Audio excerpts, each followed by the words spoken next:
দেশনেত্রী জানাজা, দাফন, মহান্তির সমস্ত কাজগুলো সুষ্ঠুভাবে সম্পন্ন করার জন্য কোঅর্ডিনেট করার জন্য তারা আমাকে এটা আলোচনা হয়েছে।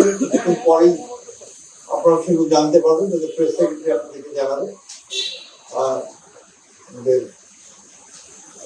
প্রধান উপদেষ্টা তিনি বোধহয় একটা জাতীয় উদ্দেশ্যে ভাষণ দেবেন। আপনারা তাদের কাছ থেকে সব কিছু জানতে পারবেন, যেহেতু তাদের মিটিং তারাই জানাবেন, সেটাই ভালো হবে। আমাদের বিষয়গুলো আমরা আপনাদেরকে সকালে জানিয়েছি।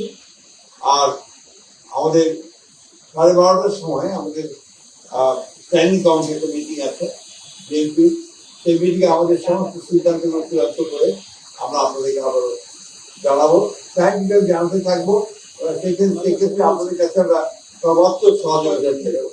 আপনারা সবাই দেশের জন্য দোয়া করবো।